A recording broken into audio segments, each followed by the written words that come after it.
कोई कह रहा है कि परिस्थिति की सरकार है, तो कोई कह रहा है कि स्थितियों की सरकार है, तो कोई बोल रहा है कि परिस्थितियों के मुख्यमंत्री हैं। अब रहते 100 करोड़ वसूल लेते हैं ये चंदा के नाम पर। कहाँ बिहार में इतना पैसा है कि चंदा के नाम पर 100 करोड़ वो पार्टी को दे देगा जी। कहा पहले भी कि शराबबंदी में कहीं न कहीं छूट देने की ये पहली पड़ाव है नीतीश कुमार जी की। सुप्रीम कोर्ट के सख्त तेवर से सत्ता में बैठे लोग सख्ते में हैं। देखिए, लिहाजा आनन फानन में अब शराबबंदी को लेकर के नए नियम कानून बनने लगे हैं। सारे हथकंडे अपना चुकी नीतीश सरकार ने एक नया दांव चला है। शराबियों को बड़ा ऑफर दिया गया है। अगर आप शराब पीते पकड़े गए और अगर सही ठिकाना आपने बता दिया तो सरकार आपको जेल नहीं भेजेगी। राष्ट्रीय जनता दल इसको कैसे देखता है? हमारे साथ पूर्व विधायक प्रवक्ता शक्ति यादव हैं। बड़ा ऑफर मिला है शराबियों को। नीतीश सरकार ने कहा है कि अगर शराब के ठिकाने बता दीजिएगा तो जेल नहीं भेजा जाएगा। शराबबंदी को सफल करने के लिए सरकारी पैसे का निरंतर कहीं न कहीं दुरुपयोग हो रहा है। हेलीकॉप्टर, ड्रोन, सैटेलाइट फ़ोन हर इस्तेमाल करने के बावजूद भी शराब के व्यापार बंद नहीं हो रहे हैं। शराब लगातार जारी है, इसलिए जारी है कि एक पैरेलल इकोनॉमी है सत्ता का। आईवास करती है सरकार कि हम शराबबंदी के सवाल पर पूरी तरह से सख्त हैं, लेकिन कल उत्पाद और मद्य निषेध विभाग के अधिकारी जो पहली प्रतिक्रिया दी कि अब शराब जो पीकर पकड़े जाएंगे वो जेल नहीं जाएंगे, लेकिन कारण बताना होगा कि शराब कहाँ से पिए, शराब का स्रोत क्या है। सवाल ये उठता है कि किसके नाम बताएंगे, कौन बताएंगे। ये तो खून खराबा वाली स्थिति उत्पन्न होगी बिहार के अंदर में। जिनके पुलिस, जिनके तंत्र शराबियों के पास, माफियों के पास जाते हैं तो उन पर डंडे और रोड़े बरसाए जाते हैं, कपारें फूटती है, हवाई फायरिंग का सहारा लेना पड़ता है। भला बताइए कि क्या ये जो लोग बता देंगे उनका क्या असर होगा? तो राज्य की सरकार सुप्रीम कोर्ट के सुप्रीम टिप्पणी के बाद सख्ते में जरूर आई है, क्योंकि अव्यवहारिक निर्णय राज्य की सरकार ने ली थी। 6 वर्ष हो गए आपने सुविधा बढ़ाई नहीं अदालतों की। 17 लोग हाई कोर्ट में सिर्फ बेल सुन रहे हैं पटना हाई कोर्ट में। 45,000 क्षमता है राज्य का जेलों का। 4 लाख लोग जेल में बंद हैं। वो सब गरीब और गुरबे लोग हैं, कमजोर लोग हैं। इर्द गिर्द रहने वाले लोग कहाँ दिखाई पड़ रहे हैं? जिनकी सामें रंगीन हो जाती है लाल पानियों से, तो उनको रिलैक्स देने के लिए अगर राज्य का सरकार इन बातों को कहीं न कहीं छूट दी है, और मेरा मानना है कि द्वार खोले जा रहे हैं।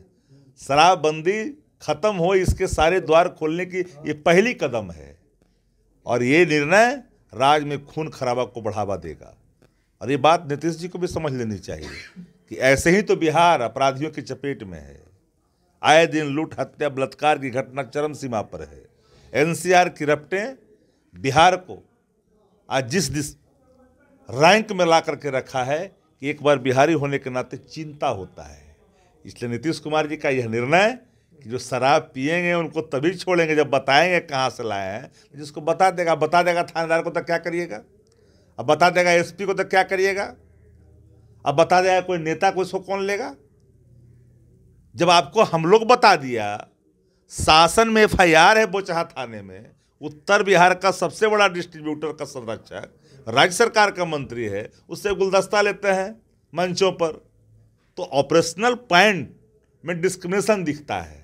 तो स्वाभाविक तौर पर शराबबंदी कानून ध्वस्त हो गया। और ये तो बहाना था शराबबंदी, इसके जो पीछे हिडन एजेंडा सरकार की थी एक बड़ा। अब रहते 100 करोड़ वसूल लेते हैं ये चंदा के नाम पर। कहाँ बिहार में इतना पैसा है कि चंदा के नाम पर 100 करोड़ वो पार्टी को दे देगा जी? ये सब ब्लैक को वाइट करने की पूरी बाकायद है, वो शराब का है मामला। इसलिए शराबबंदी पर यह निर्णय होना कि अब पीने वाले बक्से जाएंगे, बता देंगे, तो निश्चित तौर पर खून खराबा होने से बिहार को कोई नहीं बचा सकता। आप मानते हैं कि शराबबंदी खोलने का ये पहला कदम है सरकार का? बिल्कुल।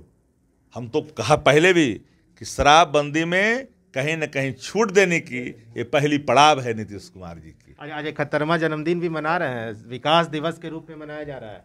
देखिए, 71 वर्ष की आयु प्राप्त किए हैं नीतीश कुमार जी ने। हम उनको दीर्घायु होने का, स्वस्थ होने की शुभकामना देते हैं।